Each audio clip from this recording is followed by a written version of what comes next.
Flores tardías Anton Chejov. Capítulo segundo. Un día claro, transparente, ligeramente fresco, uno de esos días de otoño en los que uno se resigna de buena gana al frío, a la humedad, a los molestos chanclos. El aire es tan cristalino que puede verse el pico de una chova posada en lo alto de un campanario, y todo está impregnado del aroma del otoño. Sale uno a la calle y las mejillas se le cubren de un extenso y saludable rubor que recuerda a las buenas manzanas de Crimea.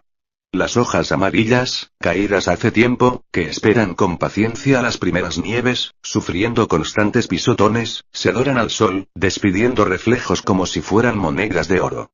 La naturaleza se adormece, dócil y silenciosa. No sopla el viento, no se oye un ruido. Inmóvil y muda, como si se hubiera quedado exhausta tras la primavera y el verano, remolonea bajo los rayos de sol, tibios y acariciantes, y cualquiera que contempla ese sosiego incipiente siente a su vez deseos de sosegarse y en uno de esos días Marusia y Yegorushka estaban sentados junto a la ventana, esperando por última vez a Toporkov. La luz, cálida, dulce, penetraba por las ventanas de los Priklonsky, jugaba en las alfombras, en las sillas, en el piano. Todo estaba bañado en esa luz. Marusia y Yegorushka miraban a la calle y celebraban su restablecimiento. Los convalecientes, sobre todo si son jóvenes, son siempre muy dichosos. Sienten y comprenden lo que es la salud, algo que ni siente ni comprende un individuo sano. La salud es la libertad, y quienes, salvo los manumisos, disfrutan de la conciencia de la libertad. Marusia y Yegorushka se sentían manumisos a cada instante. Qué bien se encontraban. Tenían ganas de respirar, de mirar por la ventana, de moverse. De vivir, en una palabra, y todos sus deseos se veían constantemente satisfechos. Furov, el comerciante que les había protestado una letra de cambio, los chismes, la conducta de Yegorushka, la pobreza. Todo eso quedaba olvidado. Lo único que no se olvidaba eran las cosas agradables, que no entrañaban ninguna inquietud. El buen tiempo, los bailes próximos, la buena mamá y el doctor. Marusia se reía y no paraba de hablar. Su principal tema de conversación era el doctor, que estaba al llegar. Es un hombre admirable, nada se le resiste. Decía. Su habilidad no tiene límites. Imagínate, George, qué gran hazaña. Luchar contra la naturaleza y dominarla. Y, según hablaba, después de cada frase grandilocuente, aunque pronunciada con franqueza, hacía con las manos y los ojos un enorme signo de admiración. Yegorushka escuchaba el exaltado discurso de su hermana, parpadeaba y hacía gestos de asentimiento. También él respetaba el rostro severo de Toporkov y estaba convencido de que solo a él le debía su recuperación. La mamá estaba sentada a su lado y compartía, jubilosa y radiante, el entusiasmo de sus hijos. Le gustaba de Toporkov no solo su talento para curar, sino también la buena disposición que había alcanzado a leer en su faz. A las personas mayores, por alguna razón, les encanta esa buena disposición. La pena es que sea de tan baja cuna, dijo la princesa, mirando tímidamente a su hija, y que su oficio y no sea especialmente limpio. Siempre hurgando en toda clase de cosas y fu. Marusia se sonrojó y se sentó en otra butaca, algo más lejos de su madre. También Yegorushka se quedó sorprendido. No podía soportar la arrogancia señorial ni la presunción. La pobreza, al menos, le había servido de lección. Más de una vez había sufrido en sus propias carnes la arrogancia de personas que eran más ricas que él. En estos tiempos, Mutter dijo, encogiéndose de hombros con desdén, quien tiene la cabeza sobre los hombros y un bolsillo grande en los pantalones es de buena familia, y quien, donde tendría que tener la cabeza, tiene las posaderas, y en vez de bolsillo una pompa de jabón, ese y ese es un cero a la izquierda, eso es lo que hay. Al decir eso, Yegorushka se limitaba a repetir como un loro. Esas mismas palabras se las había oído 2 meses antes a un seminarista con el que se había peleado en un salón de billar. Con mucho gusto cambiaría mi título de príncipe por su cabeza y su bolsillo, añadió. Marusia levantó unos ojos llenos de gratitud a su hermano. Yo le diría a usted tantas cosas, maman, pero no las iba a entender, dijo con un suspiro. No hay forma de hacer que cambie de opinión y es una lástima. La princesa, viendo que su espíritu rutinario había quedado desenmascarado, se turbó y empezó a justificarse. El caso es que en San Petersburgo conocía a un doctor, un varón, y dijo sí, y también en el extranjero, y es verdad, y la educación cuenta mucho. Bueno, sí. Antes de la una llegó Toporkov. Entró tal y como había entrado la primera vez. Con aire muy serio, sin dignarse mirar a nadie. No consumir bebidas alcohólicas y evitar, en la medida de lo posible, los excesos. Se dirigió a Yegorushka, después de quitarse el sombrero. Vigilar el hígado. Le ha crecido a usted bastante.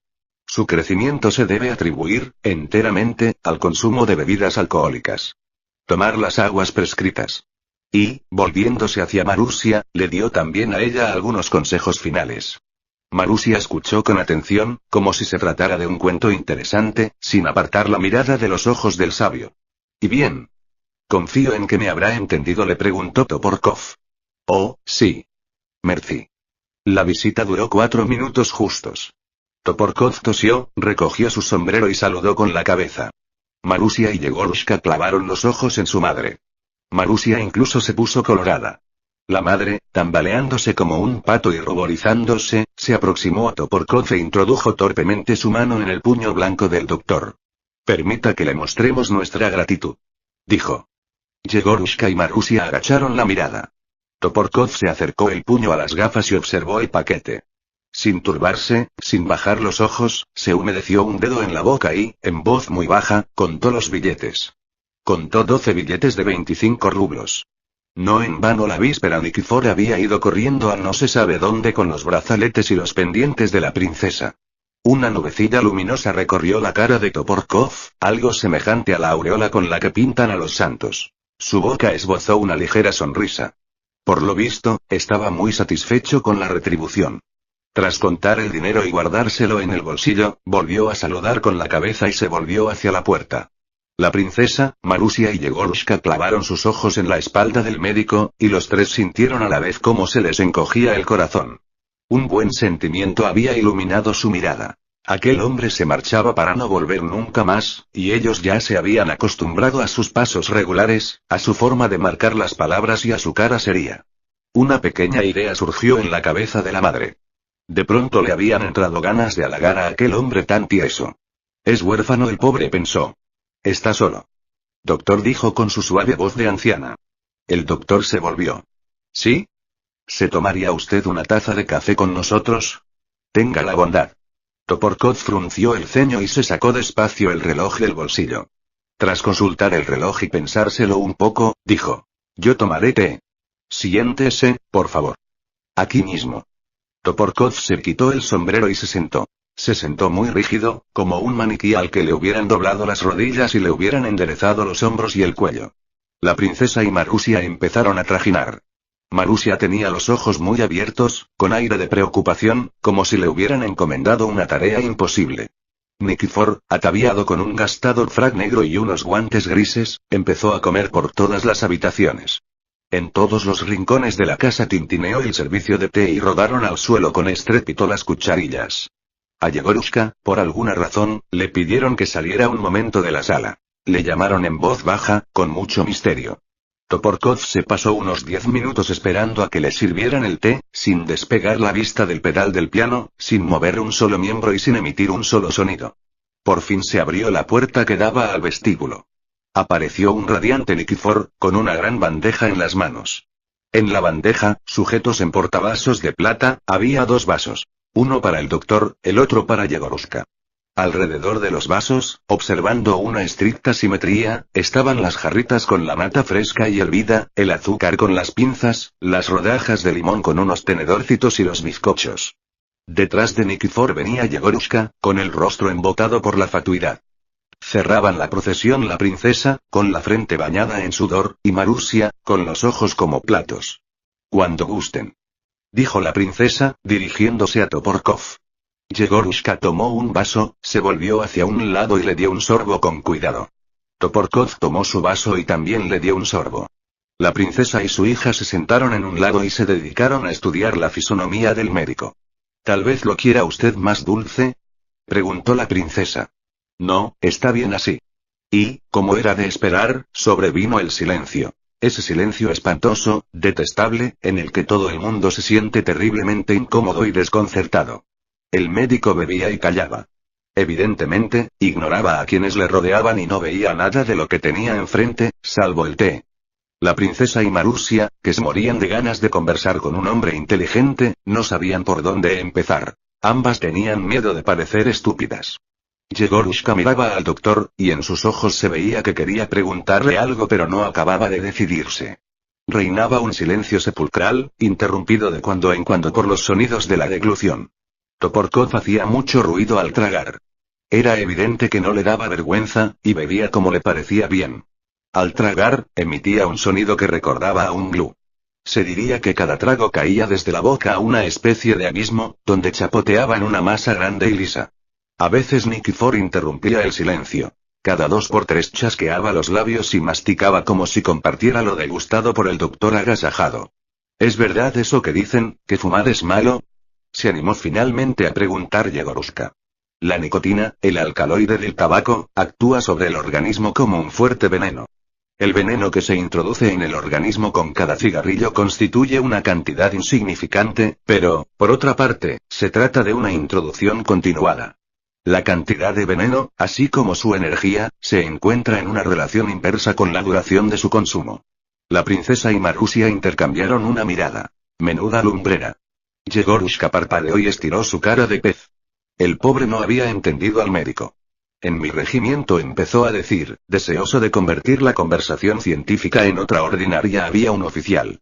Un tal Kosechkin, un buen tipo. Se parecía muchísimo a usted. Muchísimo. Como 2 gotas de agua. No hay forma de distinguirlos. ¿No será pariente suyo? Por toda respuesta, el médico emitió un sonido deglutivo, y las comisuras de los labios se le levantaron levemente y se contrajeron en una sonrisa desdeñosa. Despreciaba a Yegorushka de forma manifiesta. Dígame, doctor, ¿estoy ya del todo restablecida? Preguntó Marusia. ¿Puedo dar por sentado mi pleno restablecimiento? Supongo. Yo cuento con su pleno restablecimiento, sobre la base y el médico, con la cabeza muy alta y mirando fijamente a Marusia, empezó a disertar sobre la fase final de la pulmonía. Hablaba con regularidad, subrayando cada palabra, sin alzar ni bajar la voz. Le escucharon de muy buena gana, con deleite, pero, por desgracia, aquel hombre tan seco no sabía divulgar y no estimaba necesario acomodarse al talento de los demás. Mencionó varias veces la palabra absceso, se refirió a la degeneración grumosa y, en general, habló muy bien, y con mucha elocuencia, pero no se le entendía demasiado. Dictó toda una conferencia salpicada de términos médicos, y no pronunció una sola frase que pudieran comprender sus oyentes. Pero eso no les impidió escucharle boquiabiertos y admirar al sabio casi con veneración.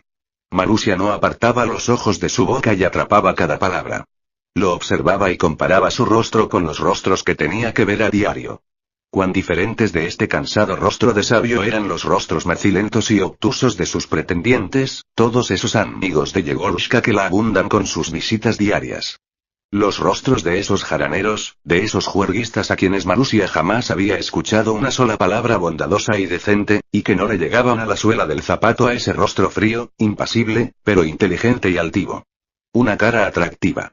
Pensaba Marusia, extasiada ante aquel rostro, ante aquella voz, ante aquellas palabras. ¡Qué inteligencia! ¡Cuántos conocimientos! ¿Por qué se haría George militar? Él también tendría que haberse dedicado a la ciencia. Yegorushka miraba conmovido al médico y pensaba, si está hablando de cuestiones profundas, eso quiere decir que nos tiene por personas inteligentes. Está bien que nos hagamos un hueco en la sociedad. La verdad es que ha sido una enorme estupidez soltar esa mentira sobre Kosechkin. Cuando el médico terminó su disertación, sus oyentes suspiraron profundamente, como si hubieran realizado alguna hazaña memorable. ¡Qué bueno es saberlo todo!, exclamó la princesa. Marusia se levantó y, como si desease corresponder al médico por su lección, se sentó al piano y pulsó las teclas. Tenía unas ganas locas de arrastrar al doctor a una conversación, de arrastrarlo de una forma más profunda, más sensible, y la música siempre nos lleva a la conversación. Y además quería presumir de sus habilidades ante un hombre inteligente y sensato, y esto es de Chopin, apuntó la princesa, sonriendo lánguidamente y colocando las manos como una estudiante. Es una maravilla. Y mi hija, doctor, me atrevo a presumir, canta divinamente. Ha aprendido de mí en mis tiempos, yo tuve una voz estupenda. Fíjese en esa, y la princesa mencionó el apellido de una célebre cantante rusa. ¿La conoce usted? Está en deuda conmigo. Sí, señor, y yo le di lecciones. Era una muchacha encantadora. En parte, era pariente de mi difunto marido, el príncipe. ¿A usted le gusta el canto? Pero ¿cómo se me ocurre preguntarlo? ¿A quién no le gusta el canto? Marusia empezó a interpretar el mejor pasaje de un vals y volvió la vista con una sonrisa. Necesitaba leer en el rostro del médico qué impresión le producía su interpretación. Pero no consiguió leer nada. La cara del doctor seguía tan impasible y seca como antes. Apuró rápidamente el té. Estoy enamorada de este pasaje, dijo Marusia. Muy agradecido, dijo el doctor. No quiero más. Dio el último trago, se levantó y cogió el sombrero, sin manifestar el menor deseo de escuchar el vals completo. La princesa se puso de pie bruscamente. Marusia se quedó desconcertada y, humillada, cerró la tapa del piano. ¿Se marcha usted ya?, dijo la princesa, muy contrariada. ¿No quiere nada más? Confío, doctor, y ya conoce usted el camino. Cualquier tarde de estas y no se vaya a olvidar de nosotros. Y él sacudió 2 veces la cabeza, a modo de despedida, estrechó torpemente la mano que le tendió Marusia y se acercó en silencio a recoger su pelliza. Puro hielo. Malera. Exclamó la princesa tras la partida del médico, es terrible. Es incapaz de reírse, valiente leño. De poco te ha servido tocar para él, Mary. Solo se ha quedado para tomar el té. En cuanto se lo ha acabado, se ha marchado. Pero hay que ver lo listo que es, Maman. Listísimo. ¿Con quién de nosotros querías que hablara? Yo soy una ignorante, George es muy reservado y siempre está callado. ¿Y acaso podemos mantener una conversación inteligente? No. Caray con el plebeyo. Caray con el sobrino de Nikifor. Dijo Yegorushka, tomando nata directamente de las jarritas. ¿Cómo es? Racional, indiferente, subjetivo, y así se las gasta el bribón. Valiente plebeyo. ¿Y su calesa? Fijaos. ¿Cómo presume? Y los 3 miraron por la ventana y contemplaron la calesa en la que se había acomodado aquella eminencia, enfundada en su enorme pelliza de oso. La princesa se puso colorada de envidia, y Yegorushka guiñó el ojo de un modo muy significativo y silbó. Marusia no se fijó en la calesa. No le dio tiempo. Únicamente tenía ojos para el doctor, que le había causado una fortísima impresión. Todo el mundo se deja llevar por las novedades. Y Toporkov, para Marusia, era muy novedoso y cayó la primera nevada, después la segunda, la tercera, y el invierno se instaló por una buena temporada, con sus recias heladas, sus montones de nieve y sus carámbanos. A mí no me gusta el invierno, y no creo a quienes dicen que les gusta. Frío en las calles, humo en las habitaciones, humedad en los chanclos. Ya se muestre severo como una suegra, ya plañidero como una solterona, el invierno con sus mágicas noches de luna, sus troicas, sus cacerías, conciertos y bailes nos cansa muy pronto y se nos hace muy largo, tanto como para amargar más de una vida desamparada y marchita. La vida en casa de los príncipes Priklonsky seguía su curso.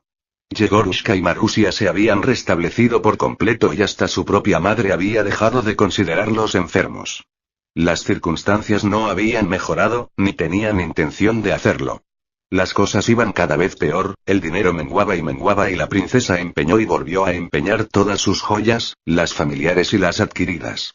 Nikifor, como siempre, se dedicaba a parlotear en la tienda, a donde le mandaban a comprar a crédito menudencias varias, diciendo que los señores le debían 300 rublos y no tenían intención de pagarle.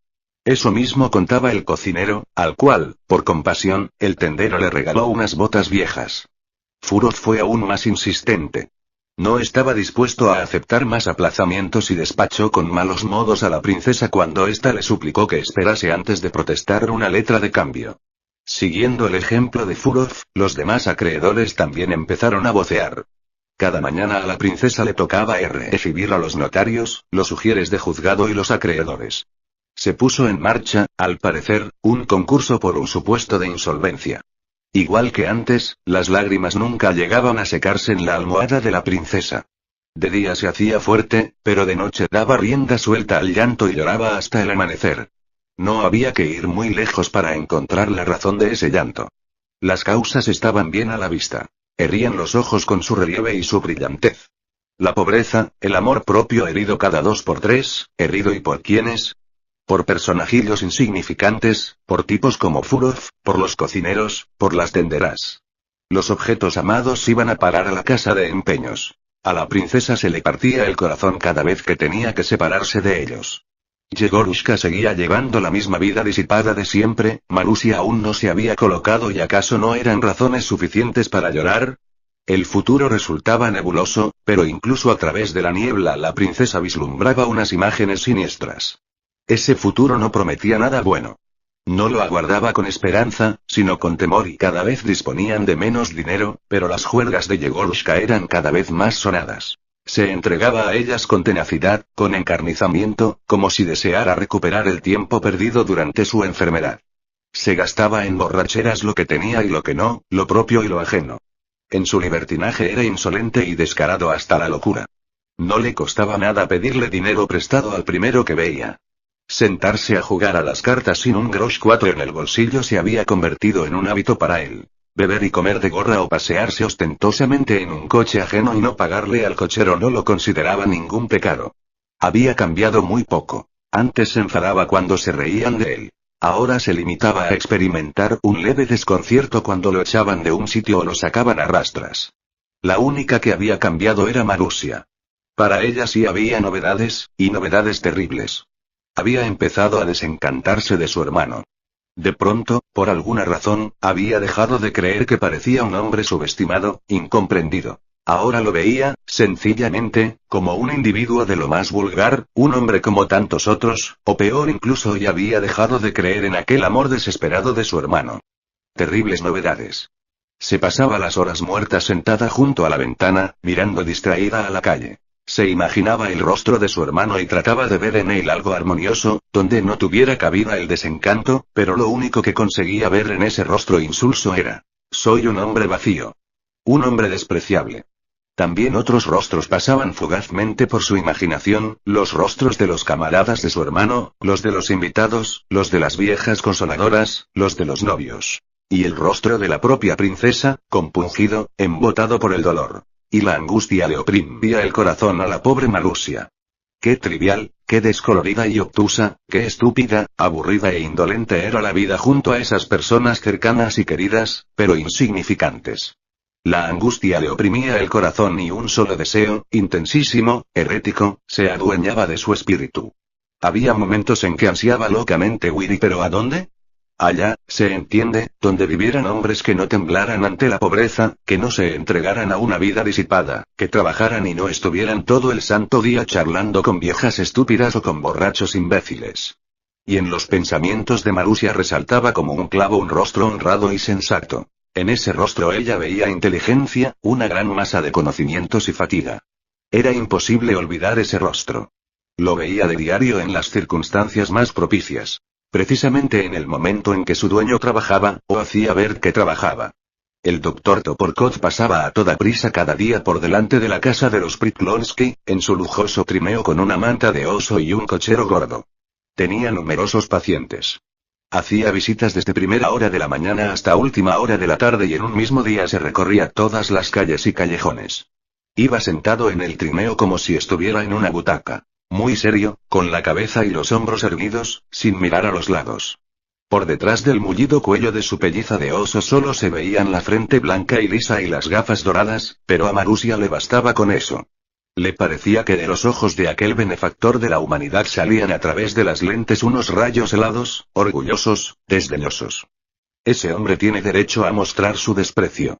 Pensaba. Es un sabio. Y hay que ver qué trineo tan lujoso, qué maravilla de caballos. Pensar que ha sido siervo. Qué fuerte hay que ser para nacer siendo un lacayo y convertirse en alguien como él, inaccesible.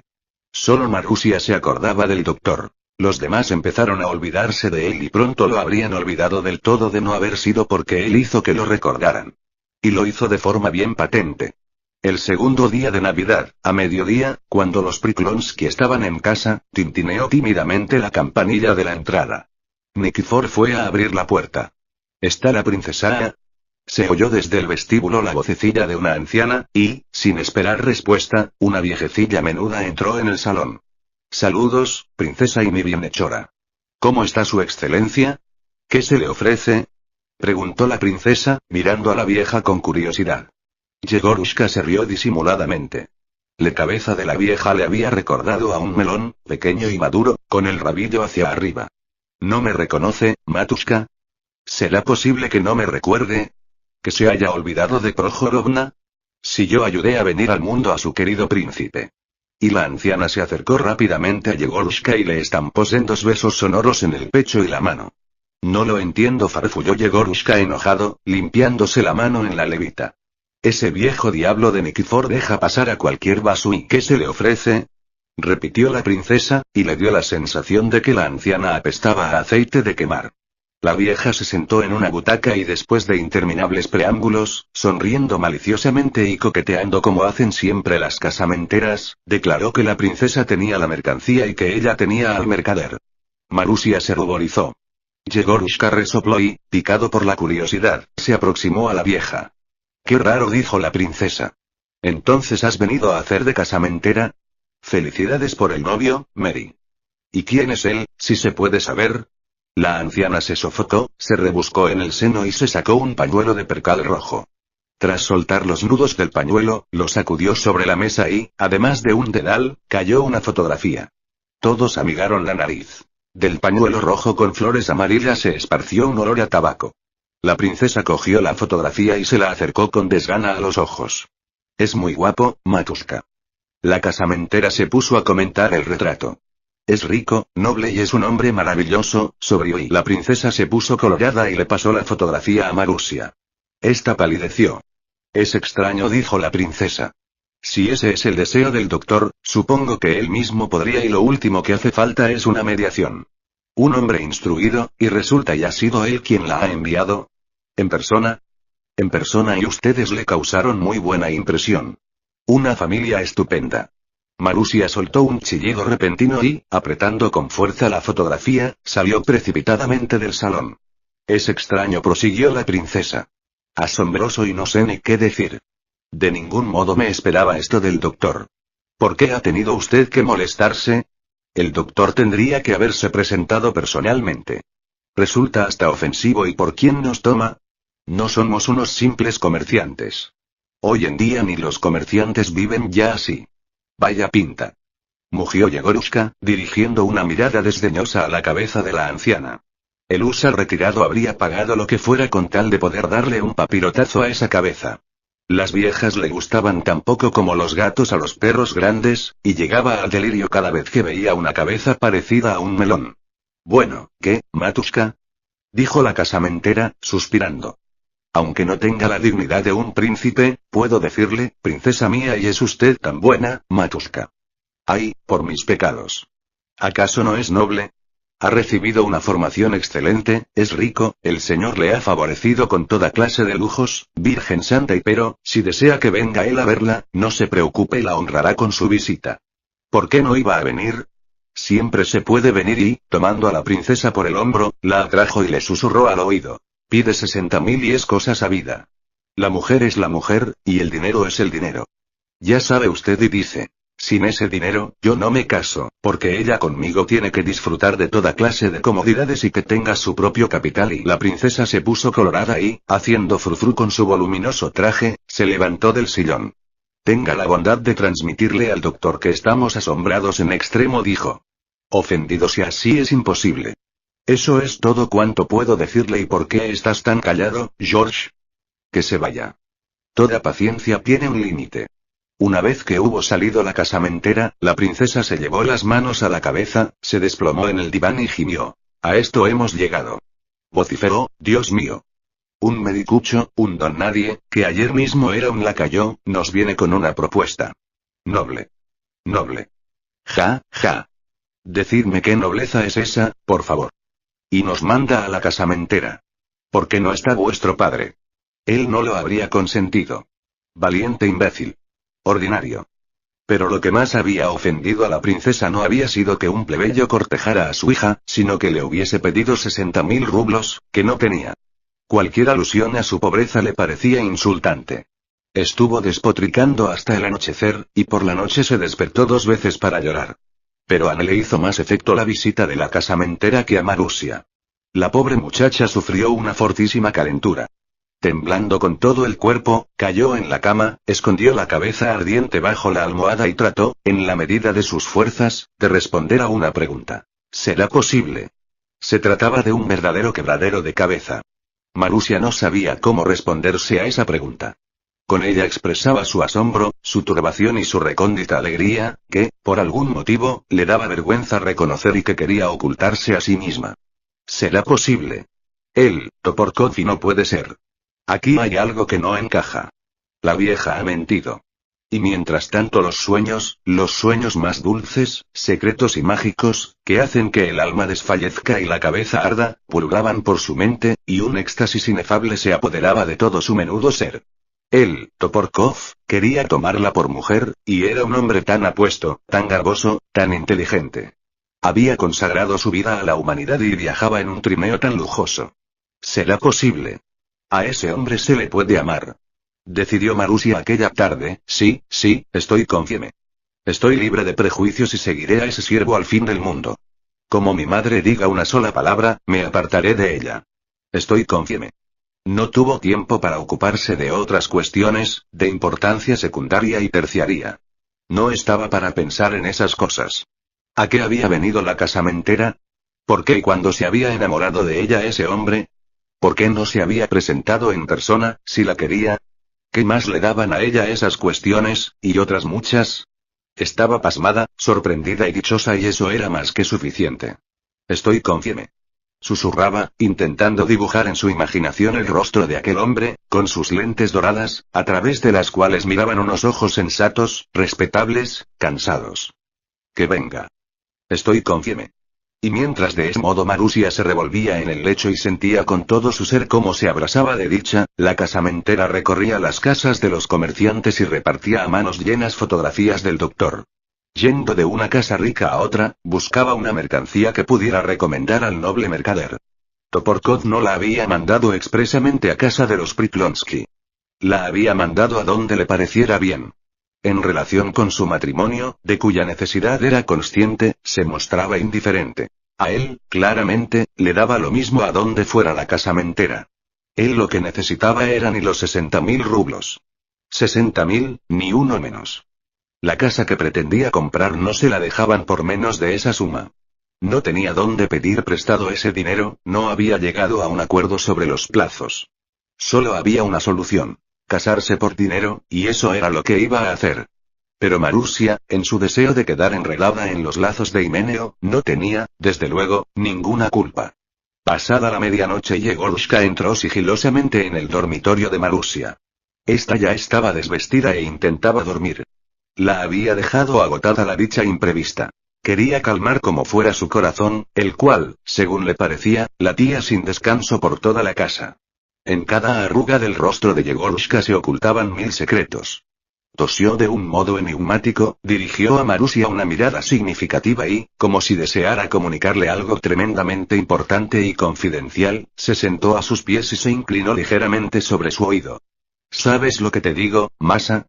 Empezó en voz baja. Te digo sinceramente y en mi opinión, pues si pensando únicamente en tu felicidad y duermes. Únicamente en tu felicidad y cásate con Toporkov. No le des más vueltas, y cásate con él, y asunto concluido. Es un hombre en todos los sentidos y es rico. No pasa nada porque sea de cuna humilde. No te preocupes por eso. Marusia cerró los ojos con fuerza. Estaba avergonzada. Por otra parte, le resultaba muy agradable que su hermano simpatizara con Toporkov. Lo importante es que sea rico. El pan, por lo menos, no te va a faltar. En cambio, si esperas a un príncipe o a un conde, me temo que te vas a morir de hambre y nosotros no tenemos ni un kopek. Uf. Nada. ¿Estás dormida o qué? ¿Eh? ¿Callas en señal de aprobación? Marusia sonrió. Yegorushka se echó a reír y, por primera vez en su vida, le besó la mano con fuerza. Tú cásate y es un hombre instruido. Para nosotros será algo estupendo. La vieja dejará de chillar. Y Yegorushka se entregó a sus ensoñaciones. Después de un rato soñando, movió la cabeza y dijo: solo hay una cosa que no acabo de entender, ¿y por qué demonios nos ha mandado a esa casamentera? ¿Cómo es que no ha venido él personalmente? Aquí hay algo que no encaja y no es de la clase de hombres que recurren a una casamentera. Es verdad, pensó Marusia, estremeciéndose por alguna razón, aquí hay algo que no encaja y no tiene ningún sentido mandar a una casamentera. ¿Realmente, qué querrá decir eso? Yegorushka, que habitualmente no destacaba por su perspicacia, en esta ocasión cayó en la cuenta. El caso es que a él tampoco le sobra el tiempo para perderlo en esas cosas. Está todo el santo día ocupado. Tiene que ir corriendo, como un condenado, a visitar a sus pacientes. Marusia se tranquilizó, aunque por poco tiempo. Yegorushka estuvo un rato en silencio, y dijo: y hay otra cosa que tampoco entiendo. Le mandó decir a esa bruja que la dote no podía bajar de 60.000 rublos. ¿Lo oíste? Dice que, si no, no se casa. De repente Marusia abrió los ojos, le tembló todo el cuerpo, se incorporó rápidamente y se quedó sentada, olvidándose incluso de cubrirse los hombros con la colcha. Los ojos le echaban chispas y las mejillas le ardían. ¿Eso ha dicho la vieja? Dijo, tirando a Yegorushka de la mano. Pues tú dile que es mentira. Esas personas, me refiero a los hombres como él, y no pueden decirle esas cosas. ¿El y dinero? Ja, ja. Esa bajeza solo la pueden pensar quienes no sepan lo orgulloso, lo honrado, lo desprendido que es. Sí. Es un hombre maravilloso. Lo que pasa es que no quieren entenderlo. Eso mismo pienso yo, dijo Yegorushka. La vieja ha mentido. Seguro que ha querido prestarle ese servicio por su cuenta. Estará acostumbrada a hacer eso con los comerciantes. La cabeza de Marusia hizo un gesto de asentimiento y luego se hundió debajo de la almohada. Yegorushka se levantó y se desperezó. Nuestra madre está llorando, dijo. Bueno, vamos a ver qué le pasa. Entonces, ¿qué? ¿Estás de acuerdo? Perfecto. No hay que darle más vueltas. Doctora y ja. Doctora. Yegorushka le dio unas palmadas a Marusia en la planta del pie y salió del dormitorio muy satisfecho. Cuando se acostó, elaboró en su cabeza una larga lista con las personas que pensaba invitar a la boda. El champán habrá que comprárselo a Boltujov, pensaba en el momento de dormirse. Los entremeses, a Korchatov. Tiene caviar fresco. Bueno, y langosta sí. A la mañana siguiente, Marusia, vestida modestamente, pero con afectación y cierta coquetería, se sentó junto a la ventana y se quedó esperando. A la 11 apareció por allí Toporkov, pero pasó de largo, sin entrar a visitarlos. Después de comer, volvió a pasar a toda prisa con sus caballos moros, justo por delante de sus ventanas, pero tampoco esta vez se detuvo, y ni siquiera echó un vistazo a la ventana junto a la que estaba Marusia, con una cinta rosada en el pelo. No tiene tiempo, pensó ella, admirándolo. El domingo vendrá y... Pero tampoco fue a verlos el domingo. No fue a verlos en un mes, ni en 2, ni en 3 y evidentemente, ni siquiera se acordaba de los Priklonsky, pero Marusia esperaba y se consumía en la espera. Era como si un gato, nada común, de largas garras amarillas, le arañase el corazón. ¿Por qué no vendrá? Se preguntaba, ¿por qué? Aunque ya se siente ofendido, ¿por qué y por qué estará ofendido? ¿Será porque mamá trató con tan poca delicadeza a la vieja casamentera? Ahora estará pensando que yo no puedo quererlo y... Mala bestia. Farfullaba Yegorushka, que ya había pasado 10 veces por la tienda de Agoltujov y le había preguntado si podía encargar champán de la mejor clase.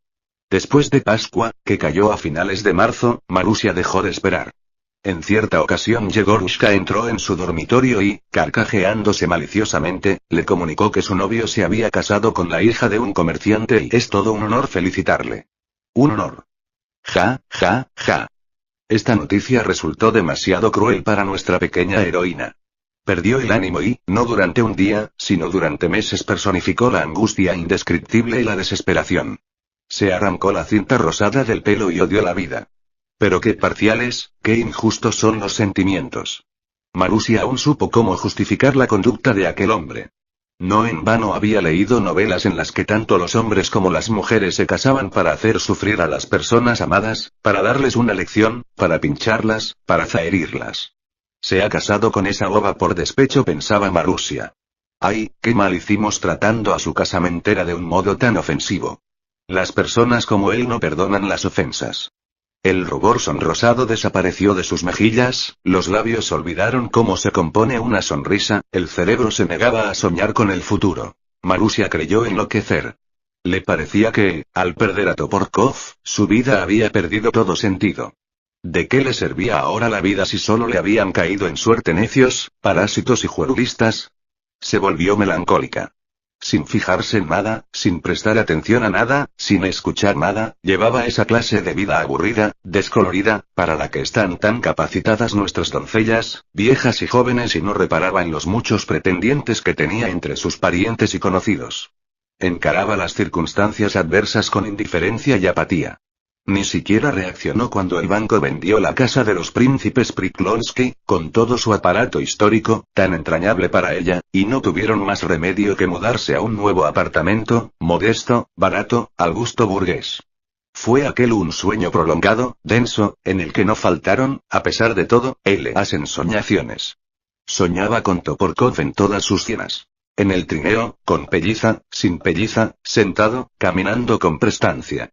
Toda su vida se encerraba en los sueños.